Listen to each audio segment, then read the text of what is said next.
Buenos Aires, Argentina, December 2001. Queues stretching around city blocks outside every single bank in the city.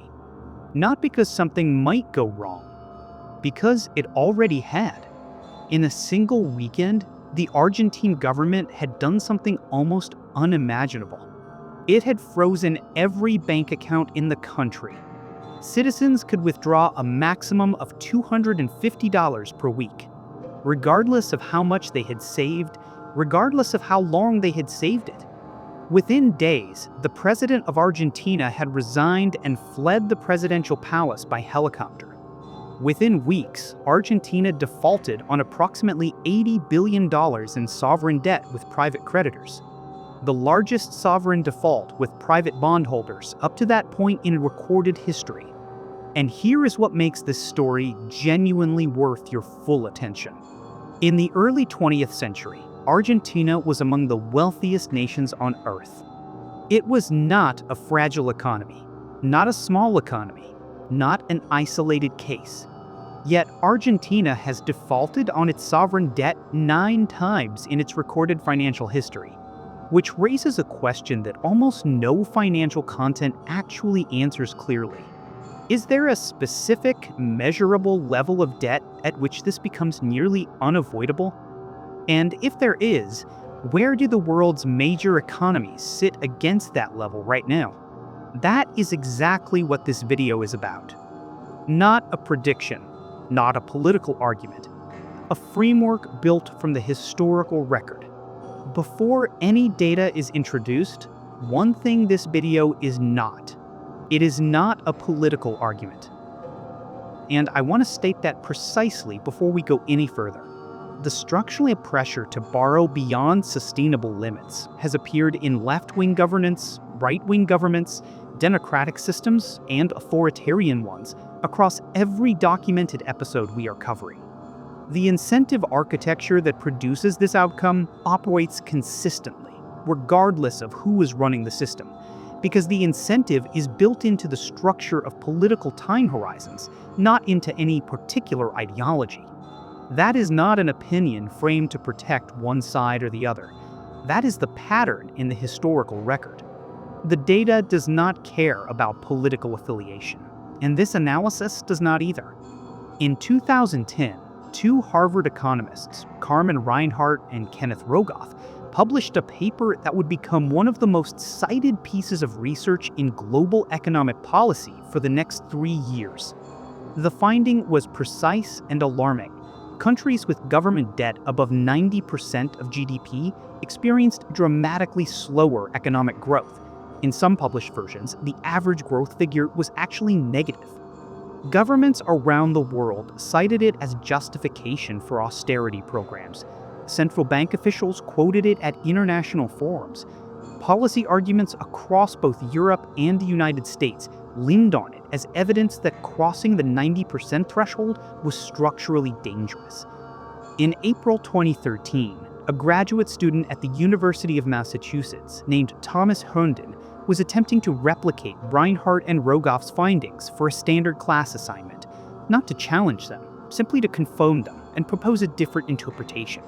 Instead, when Reinhart and Rogoff provided their working data, Herndon found an Excel coding error that had excluded 5 countries from a key average calculation entirely: Australia, Austria, Belgium, Canada, and Denmark. When those countries were correctly included and the analysis recalculated, the average GDP growth rate for countries with debt above 90% of GDP was not negative 0.1%. It was positive 2.2%. One of the most influential debt thresholds in modern economic policy had been built, in part, on a spreadsheet error. And here is what most commentary on this episode misses, because the temptation is to use the Reinhart-Rogoff error as proof that debt does not matter at all, which is not what the corrected data shows. Even in the corrected version of the analysis, growth rates declined as debt ratios rose. The relationship between high debt and weaker economic performance remained present in the data. What disappeared was the specific cliff, The idea that 90% is the precise, universal, and irreversible trigger point at which everything breaks. The conclusion from the corrected evidence is not that high debt is harmless. The conclusion is that there is no single magic number. So the question becomes, if not a number, then what? And this is where the data gets genuinely worth stopping on, because the pattern that emerges from looking across documented sovereign debt crises in modern history is both more complex and more informative than any single threshold. When you look across every major recorded sovereign debt crisis, the episodes where governments actually lost the ability to service their obligations, or chose to default, or accepted externally imposed adjustment, a consistent pattern emerges. Not a single threshold, a constellation of conditions. That constellation appears with extraordinary consistency across vastly different countries, different political systems, and different centuries.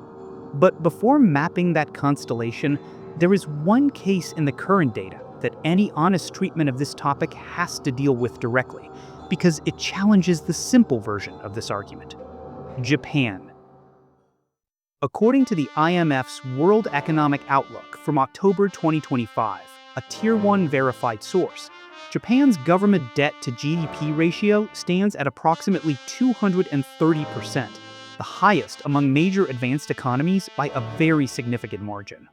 For over 2 decades, analysts, economists, and financial commentators have predicted that Japan was approaching a sovereign debt crisis. The predictions have not materialized. And I want to be precise here, because acknowledging this honestly is what separates genuine analysis from selective data use. Japan's debt has not produced a traditional crisis, not because 230% of GDP in debt is harmless, but because Japan holds a specific set of structural characteristics that most countries in documented debt crises did not hold.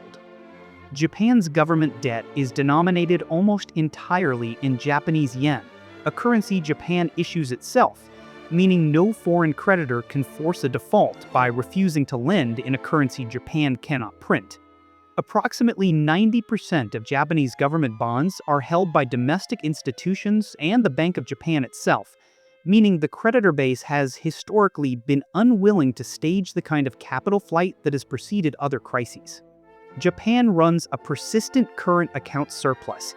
It earns massive returns on its foreign investments that offset its frequent trade deficits, generating a consistent inflow of foreign exchange that buffers against currency crises.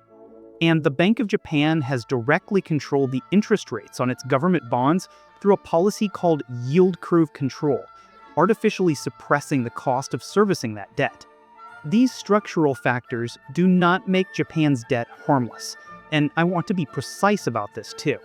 Japan's interest burden as a share of government revenue is significant and rising. Its demographic structure, an aging population and a shrinking workforce, creates compounding long-term fiscal pressure that worsens independently of any policy decision. At the same time, the intense focus on AI innovation going on in Japan could potentially solve these problems and make Japan grow even further. The Bank of Japan now holds approximately half or more of all outstanding Japanese government bonds, according to recent documented data, meaning the central bank is, in effect, financing the government directly through money creation, a mechanism with no clean historical precedent for unwinding at scale.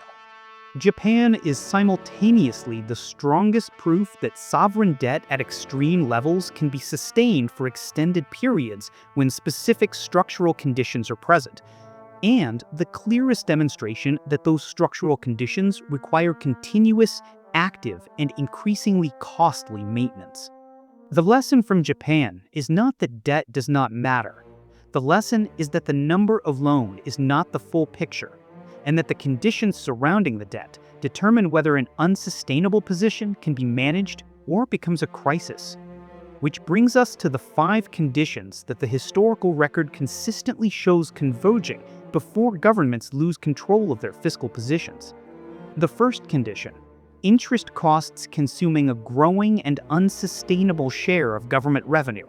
Typically, when debt service begins approaching or exceeding 10 to 15% of total tax revenues, the government's fiscal flexibility compresses severely, creating a feedback loop where borrowing to pay interest increases the debt that generates the interest.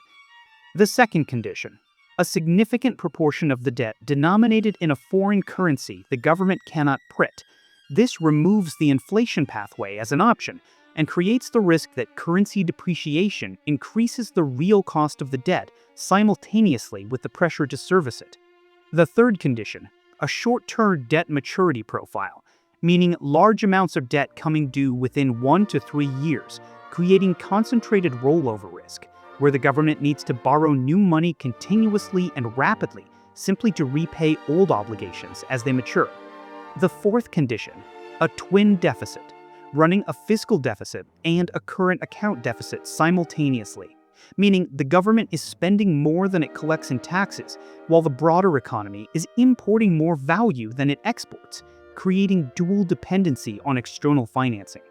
The fifth condition: deteriorating creditor confidence, measurable through rising bond yields on the affected sovereign's debt, falling credit ratings from major rating agencies, or the visible withdrawal of institutional investors from the government bond market.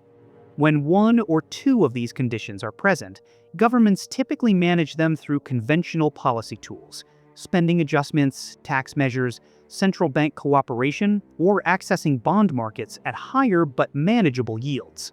When three or more converge simultaneously, the historical record shows that the probability of a disruptive resolution rises dramatically, and the window for smooth management narrows significantly.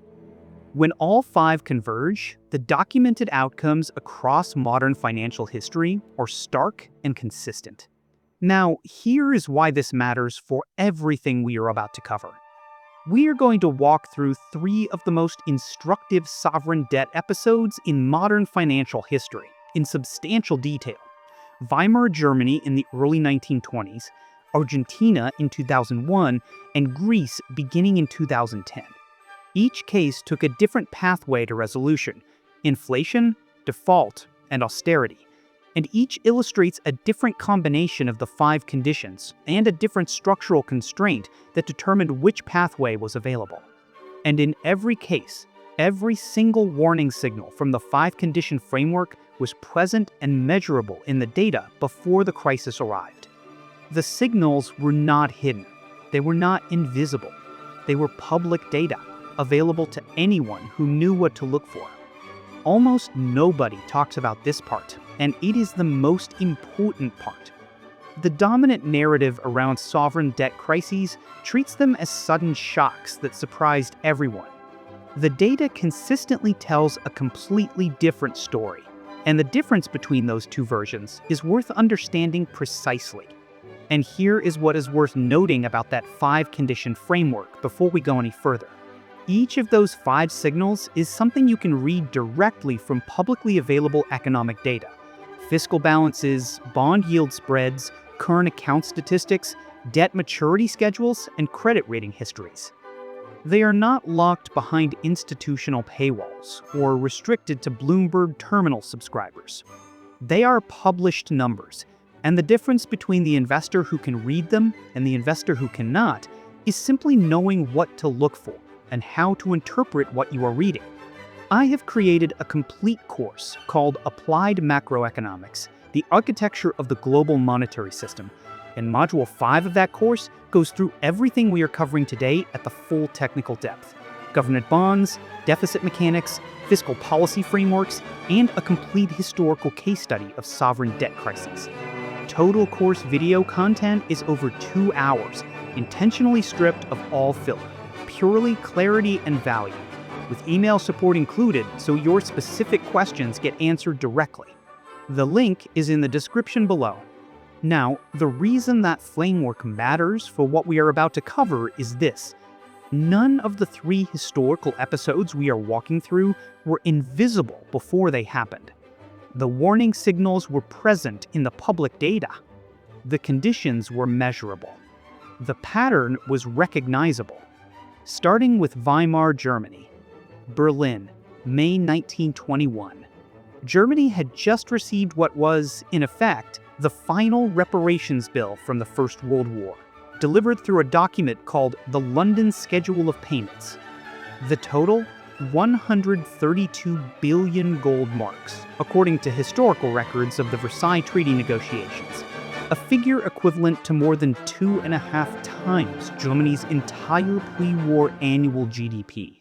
This was not a debt designed to be repaid through normal tax collection and fiscal management. The scale made that impossible by construction. Let me map Germany's position against the 5 conditions. The debt was partially denominated in gold, a foreign asset Germany could not print, removing the simple domestic currency inflation option. The interest and reparations burden was consuming a growing share of a severely weakened post-war economy that had already been strained by 4 years of wartime borrowing. The twin deficit was present. Germany was running both a fiscal deficit and a current account deficit simultaneously. Creditor confidence, as measured by the foreign exchange markets, was already deteriorating visibly by 1921. 3 of the 5 conditions were clearly active. A 4th, short-term rollover risk, was building. The Weimar government faced the same 3 pathways that every government in an unsustainable debt position eventually faces. Outright default was ruled out politically and practically. The Allied forces maintained a presence on German soil, and the consequences of formal refusal were considered unacceptable by the government. Austerity severe enough to service the reparations bill was arithmetically impossible. German citizens were already impoverished from the war, and the political system was barely holding together. That left one path. The Reichsbank, Germany's central bank, began printing marks. Not in a single dramatic decision. Gradually, then faster, then uncontrollably. In mid-1922, the exchange rate stood at approximately 320 marks per US dollar, already severely depreciated from the pre-war weight of approximately 4 marks per dollar. By December 1922, according to historical exchange rate data, 1 US dollar purchased approximately 7,400 marks. And then, in 1923, the deterioration stopped following any recognizable pattern of gradual decline. By November 1923, the historical data records that 1 US dollar was worth approximately 4,200 billion marks. 4,200 billion marks per dollar. To put that in a form the mind can actually process, in January 1923, a dollar cost approximately 17,000 marks. By December of that same year, it cost 4.2 trillion marks, a currency that had lost meaning as a unit of account in less than 12 months. Prices were doubling, on average approximately every 3 to 4 days at the peak of the crisis in late 1923. Workers demanded to be paid twice daily so they could spend their wages before the afternoon's inflation eroded them further. A family's life savings, accumulated over decades, could be rendered insufficient to purchase a single meal. Now, what is actually happening in the mechanics underneath the dramatic surface of the story? Because this is the part that matters. There is something almost mathematically elegant about the hyperinflation sequence, if you are not the one holding the marks. When a government prints currency to pay obligations denominated in its own currency, it is not creating new wealth and distributing it.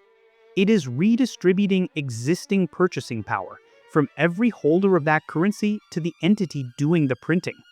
The debt is resolved in nominal terms. The creditor receives the agreed number of marks, but those marks now purchase a fraction of what they purchased when the debt was contracted.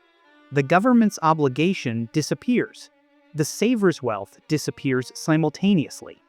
In Weimar Germany, this mechanism operated at a scale and speed that had no historical precedent at the time. And here is who actually absorbed the cost of that resolution, because this is the consistent pattern across all 3 pathways we are covering, and it is worth naming clearly. Not the government, which had issued the debt and whose nominal obligations were dissolved by the inflation. Not the large industrialists, many of whom had borrowed early in the inflationary cycle to acquire physical assets and real estate, and then repaid those loans months later in marks that were essentially worthless, effectively receiving those assets for free. The people who absorbed the cost were the middle class, the savers, the households that had built their financial security in savings accounts, government bonds, and fixed income positions denominated in marks. Their financial lives were mathematically destroyed through no investment decision of their own. Their only error was trusting the currency. Nobody talks about this part of the Weimar story in clear terms. The hyperinflation is remembered as a historical spectacle, a bizarre and extreme episode. The actual mechanism, the systematic transfer of purchasing power from those who saved in the currency to those who controlled the currency, is the part that is directly relevant to understanding what sovereign debt resolution through inflation actually means for ordinary people. And there is one additional dimension of this episode worth noting briefly. When a major government inflates away obligations denominated in its own currency over a sustained period, the global demand for that currency as a reserve asset tends to shift in the years that follow, as nations and institutions that previously held that currency reassess the reliability of it as a store of value. This is not a prediction about any specific currency today. It is a documented directional pressure that appears across multiple historical inflation episodes. And if you want to understand the full mechanics of how global reserve trust shifts when a major currency issuer demonstrates sustained inflationary behavior, I have made a complete video on exactly that dynamic. The connection between sovereign debt resolution and long-term reserve currency status is one of the most significant and least clearly explained linkages in macroeconomics, and it is worth your time to understand them together. Now, back to the Weimar Resolution. There is one observation about the inflation pathway that I think is analytically precise and worth stating plainly. The inflation pathway is historically the most frequently chosen resolution to unsustainable sovereign debt denominated in a government's own currency. The reason is not complicated. It requires no legislative approval, no creditor negotiation, and no public acknowledgement that the government cannot meet its obligations. A central bank can begin expanding the money supply quietly and gradually, and by the time the consequences are fully visible to citizens, the process is already well advanced. Which is precisely why the inflation pathway is the one that most reliably punishes the people who trusted the government's currency most: the disciplined savers, the bondholders, and those with highly concentrated assets. Keep that dynamic in mind, because it appears in different forms in the next two cases as well. Now we return to Buenos Aires, and this time, with the 5-condition framework in place, we are going to understand exactly what we are looking at. Because the scene we opened with, the queues, the frozen accounts, the helicopter departure, did not emerge suddenly from stable conditions. The 5 conditions had been measurable in Argentina's data for years before December 2001.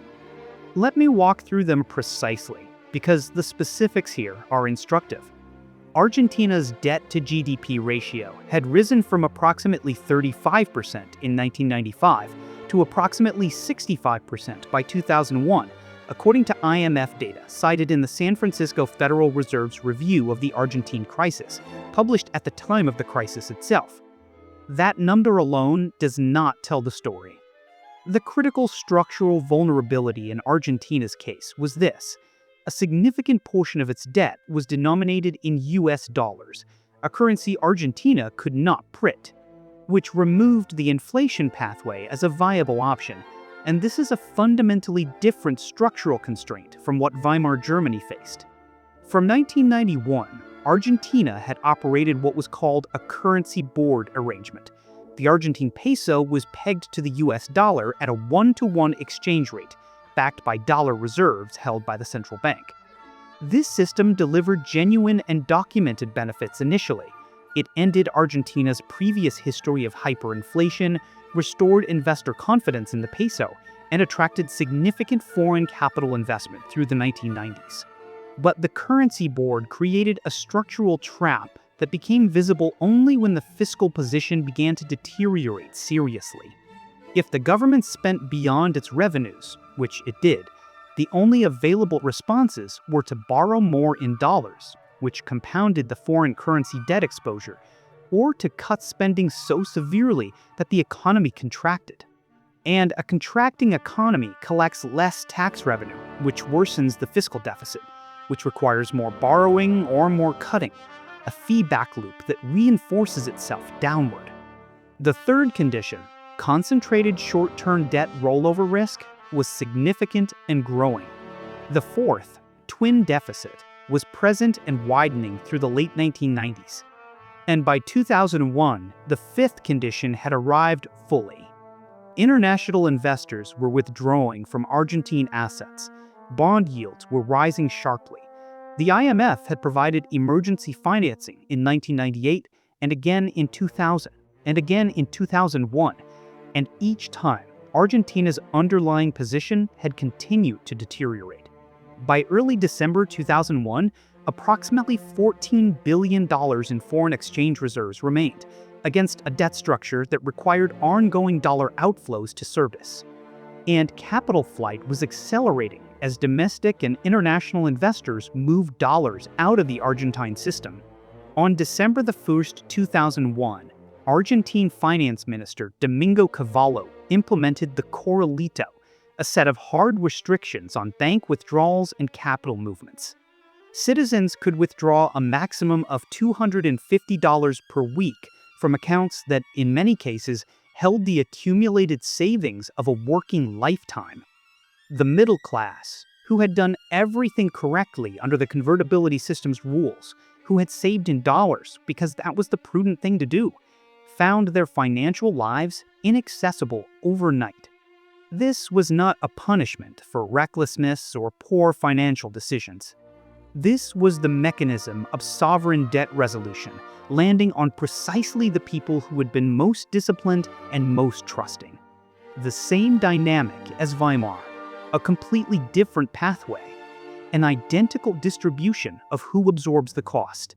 President Fernando de la Rúa resigned on December 20th, 2001, and left the presidential palace by helicopter as social unrest spread across Buenos Aires. Argentina went through 5 different presidents in the span of approximately 2 weeks.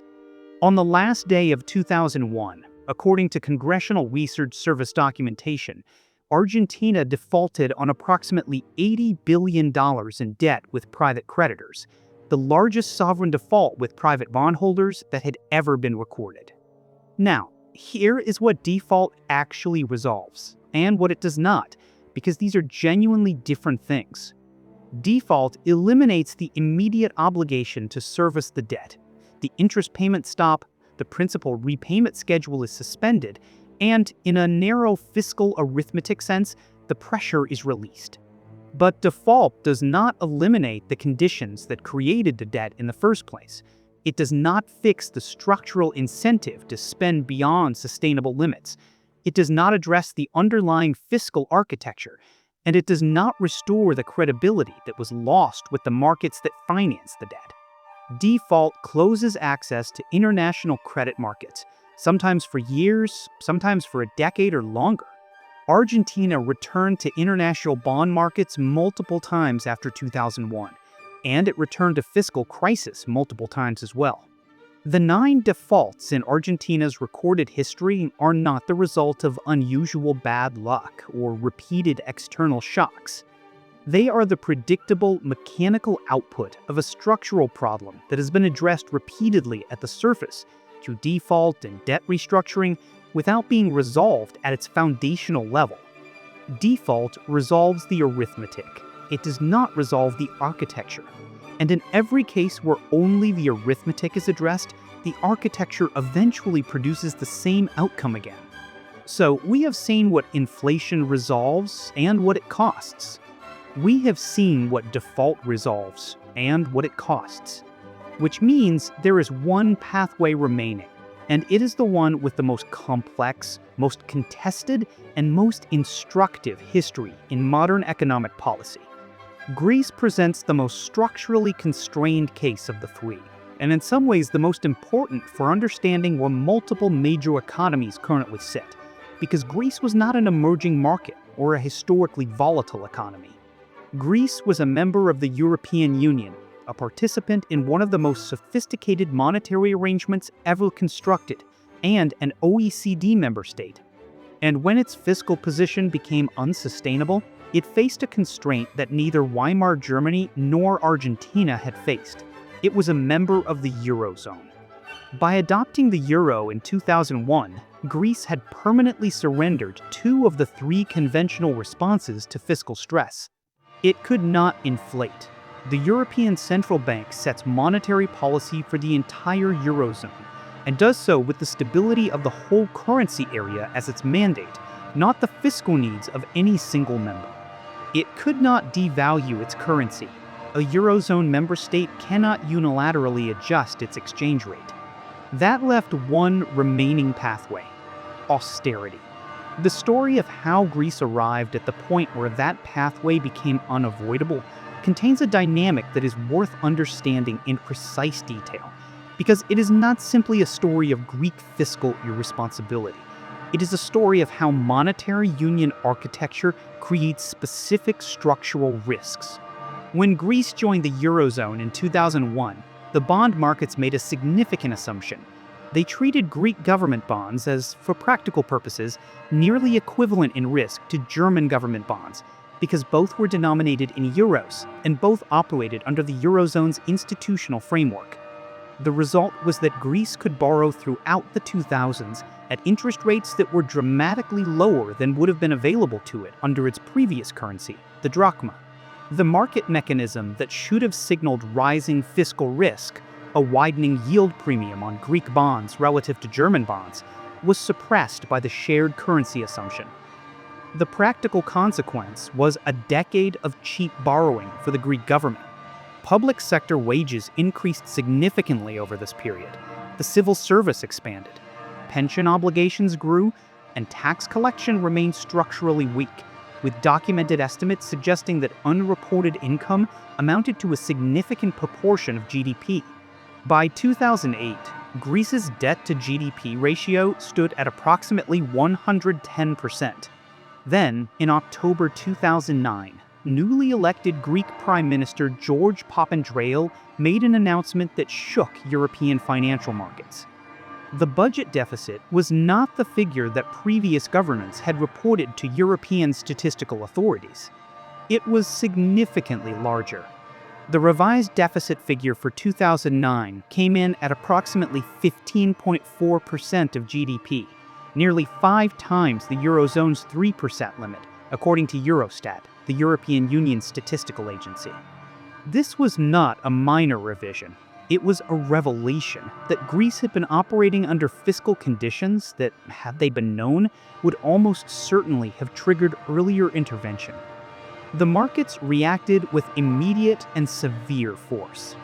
The yield on Greek 10-year government bonds, which had been trading at levels comparable to other European sovereigns, began to rise sharply as investors recalculated the actual risk.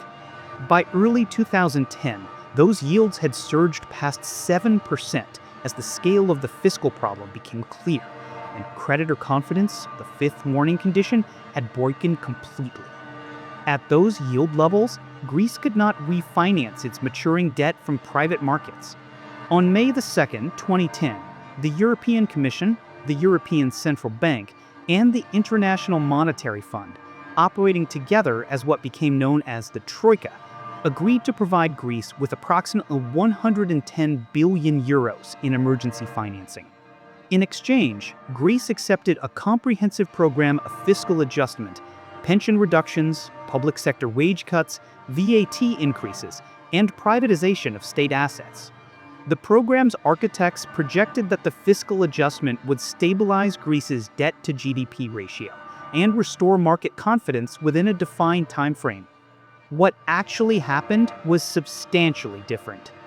Greece's GDP contracted by approximately 25% between 2009 and 2016, according to IMF data and Peterson Institute for International Economics analysis, a contraction comparable in scale to a severe wartime economic depression experienced in peacetime.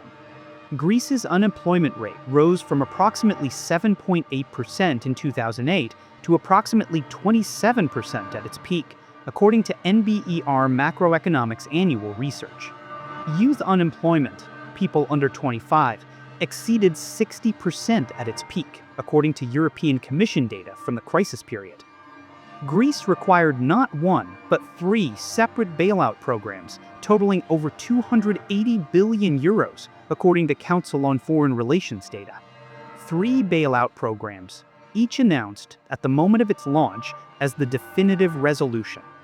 The data eventually required a more flexible definition of definitive.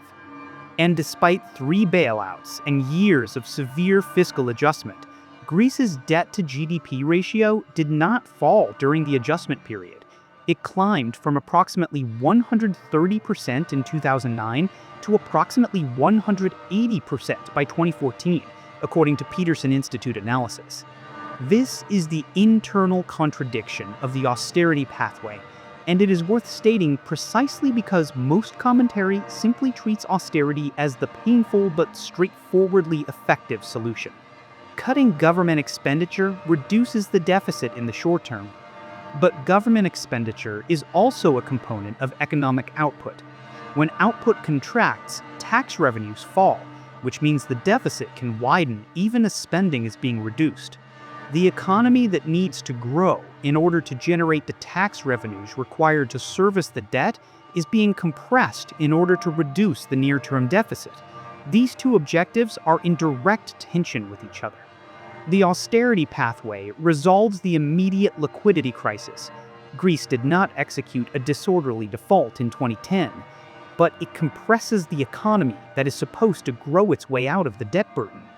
And the cost of that resolution, as in the inflation and default pathways, was borne primarily by the citizens of the economy being adjusted. Greek unemployment reached 27%. Youth unemployment exceeded 60%. A generation of young Greeks left the country permanently. The economy shrank by approximately a quarter. Weimar's middle class lost its savings through inflation. Argentina's middle class lost access to its accounts through the corralito. Greece's middle class saw its purchasing power compressed through externally imposed austerity over nearly a decade. 3 different countries, 3 different political systems, 3 different monetary structures, 3 different pathways. One consistent pattern in who absorbs the cost of sovereign debt resolution: the people who worked, saved, followed the rules, and trusted the institutions. And here I want to deliver the boundary statement that this analysis requires. This is not a forecast. It is not a prediction of which country experiences a resolution event next, or when, or in what form. What the historical record gives us is a framework, a set of conditions that have appeared consistently before these outcomes, and a map of the 3 pathways and their documented human costs. Whether and when any specific government faces a crisis involves factors that are genuinely uncertain: the behavior of markets, the responses of political institutions, the availability of external financing, and the policy decisions of central banks. Anyone who tells you they know the timetable for any specific country is substituting confidence for honesty. What the data gives us is a map. It does not give us a timestamp. And if you think those 3 cases represent extreme historical outliers that are safely in the past, wait until you see where the 5-condition framework maps onto the current data for some of the world's most systemically important economies. Because some of what the current numbers show is worth stopping on. Let me be clear about what we are doing in this section before we run through the data. We are applying the 5-condition framework to current publicly available data, not to predict outcomes, but to read the map honestly and compare where major economies currently sit against the conditions that have historically preceded sovereign debt stress. The same framework that applied to Argentina in 1999 would have shown 3 of the 5 conditions clearly active, and a 4th building toward activation. All debt-to-GDP figures in this section are sourced from the IMF's World Economic Outlook, October 2025 edition, a Tier 1 verified source, unless otherwise stated. We begin with Japan, because Japan is simultaneously the most extreme current data point and the most important test case for what the framework actually tells us. Japan's debt-to-GDP ratio stands at approximately 230%, the highest among major advanced economies. We have already covered why Japan has sustained this without a traditional crisis: own currency denomination, domestic creditor base, current account surplus, and yield curve control. But here is what most analysis of Japan does not engage with honestly. Japan's structural protections are themselves under sustained and increasing pressure. The Bank of Japan now holds approximately half or more of all outstanding Japanese government bonds, according to recent documented data, meaning the central bank is, in effect, financing the government directly through money creation, a mechanism with no clean historical precedent for unwinding at scale. Japan's demographic structure, among the most severe aging dynamics of any major economy, creates compounding fiscal pressure that worsens independently of policy choices, as an aging population requires greater pension and healthcare expenditure, while a shrinking workforce generates less tax revenue. Japan's yield curve control policy has been under increasing market pressure as global interest rates have risen significantly, creating tension between the policy objective and the market forces working against it. Japan is the documented proof that sovereign debt at extreme levels can be sustained for decades when specific structural conditions are in place. Japan is also the documented proof that maintaining those structural conditions requires continuous, active, and increasingly costly institutional commitment, and that the mechanisms required to maintain them carry their own significant risks when they eventually need to be adjusted. Now, the United States. According to the IMF's October 2025 World Economic Outlook, U.S. government debt stands at approximately 124 to 125% of GDP. The United States holds 2 structural protections that neither Argentina nor Greece possessed. First, its debt is denominated almost entirely in U.S. dollars, a currency the United States issues, removing the forced default risk from foreign currency exposure. Second, the US dollar currently functions as the primary global reserve currency, creating a baseline level of demand for US government bonds from central banks and sovereign wealth funds globally that does not exist from most other sovereigns. These are real, documented, and significant structural advantages. They are not permanent constitutional guarantees. Reserve currency status is not self-sustaining, independent of the behavior of the issuing government. It is a trust relationship, sustained by the demonstrated fiscal and institutional behavior of the US government over time. And here is the data point on the US that is worth examining precisely because it is sourced directly from the Congressional Budget Office, a Tier 1 verified source. In fiscal year 2025, net interest on the U.S. public debt surpassed $1 trillion for the first time in recorded history, according to the CBO's final fiscal year 2025 budget review. That figure represents approximately 19% of all federal revenue collections, according to the U.S. Treasury's monthly Treasury statement, meaning that for every dollar the U.S. federal government collected in taxes and other revenues in fiscal year 2025, approximately 19 cents went directly to servicing the interest on existing debt, before a single dollar was spent on any government function.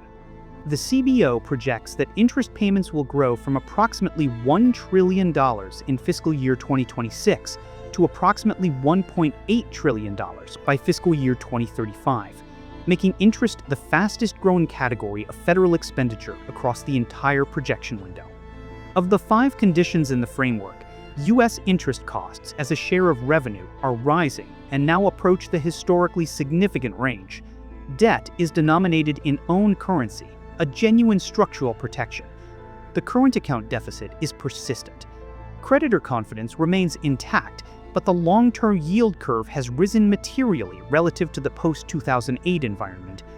Short-term rollover risk is manageable, but not trivial given the absolute scale of the debt. The honest analytical read on the US position is this: not in immediate crisis, demonstrably not without risk, and on a fiscal trajectory that the CBO itself describes as unsustainable if current law remains unchanged, with no single political coalition currently holding the consensus required to change it. Italy. According to the same IMF source, Italy's debt-to-GDP ratio stands at approximately 137%. Italy is a Eurozone member, which means, like Greece, it cannot use the inflation pathway or the devaluation pathway independently. Italy's creditor confidence has been maintained primarily through the European Central Bank's Transmission Protection Instrument, a mechanism announced in 2022 that allows the ECB to purchase Italian bonds in secondary markets if yields rise to levels that threaten financial stability across the Eurozone.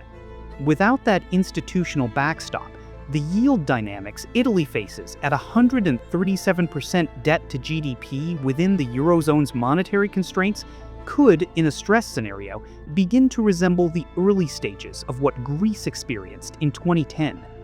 The Transmission Protection Instrument is a genuine and significant institutional backstop, but it is also a policy tool with no track record across a full sovereign debt stress cycle, having been introduced in 2022 as a response to Italy's specific risk profile. The United Kingdom. The UK's debt-to-GDP ratio stands at approximately 103% per the IMF October 2025 data, above the 100% threshold for the first time since the post-World War II era. The United Kingdom holds its own currency, the pound sterling, which preserves the inflation pathway as a theoretical option and removes the forced default dynamic that constrained Greece. The specific structural pressure the UK faces is this: a significant portion of its legacy government debt was issued at the historically low interest rates of the post-2008 era, and as those bonds mature and require refinancing, they are being replaced by new bonds at substantially higher rates. This creates an automatic upward trajectory for interest expenditure, even without any net new borrowing, as cheaper old debt is replaced by more expensive new debt in the refinancing cycle. And then there are two cases that are not historical examples and not projections. They are happening. Pakistan and Egypt are both, as of recent documented reporting, operating under active IMF adjustment programs, meaning they have reached the point at which external institutional financing has become the primary mechanism through which their debt obligations are being managed. Pakistan's debt service costs have, in recent periods, under IMF program documentation, consumed a very significant proportion of federal tax revenues, placing the first condition from our framework not as a warning signal, but as an active operational constraint. Egypt faces the second condition directly: significant foreign currency-denominated debt, creating exactly the structural vulnerability that Argentina carried into 2001, the removal of the inflation escape valve for a meaningful portion of the debt. These are not warnings about what might happen to emerging market economies. These are current, live applications of the five-condition framework playing out in real time. The pattern is not theoretical, it is operational. So, what does the documented institutional response to these conditions actually look like in practice? And I want to be explicit about what this section is and what it is not before we go through it. This is an observational framework, a description of patterns in how institutional capital has moved historically in response to environments where sovereign debt stress conditions are elevated. It is not financial advice.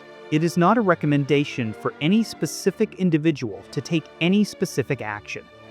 Every individual's financial decisions require their own analysis, their own circumstances, and their own qualified professional guidance.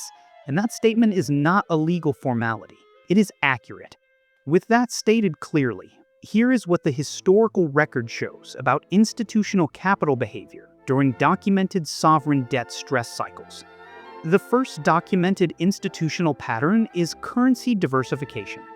Investors with significant exposure to sovereigns showing multiple warning condition activations have historically maintained meaningful allocations to currencies of sovereigns with stronger balance sheet positions, not as speculation, but as counterparty risk management.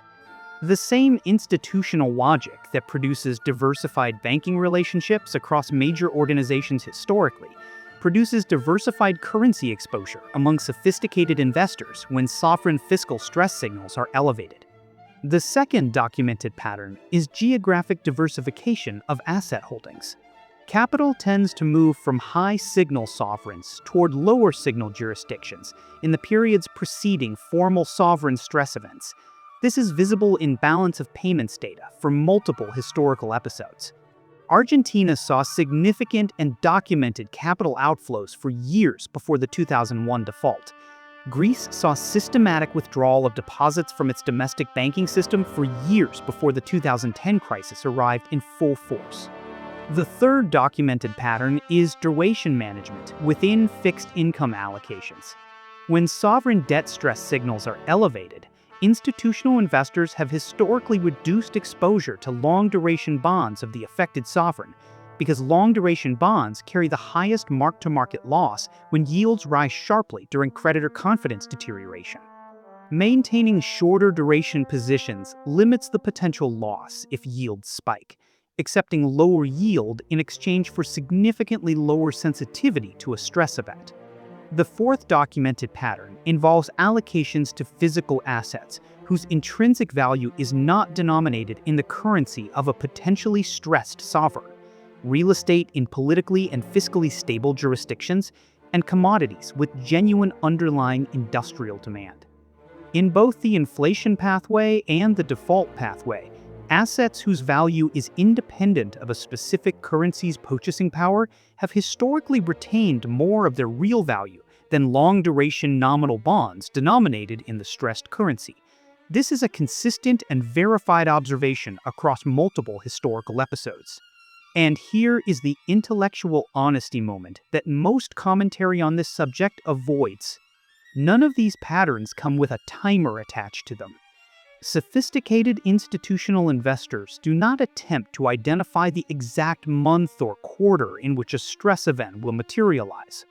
They position for the scenario over an extended time horizon, accepting potentially lower short-term performance relative to a benchmark, because the asymmetry of being wrong in the wrong direction is historically severe.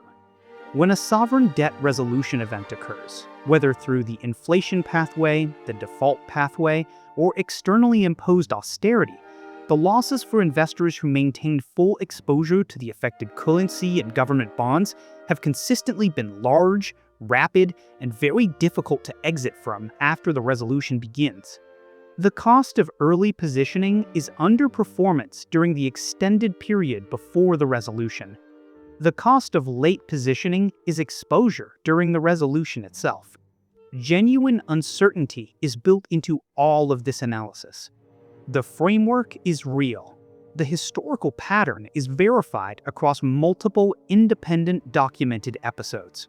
But anyone who tells you they know exactly when or whether any specific government reaches a resolution point is substituting confidence for honesty. The data gives us a map. It does not give us a timestamp.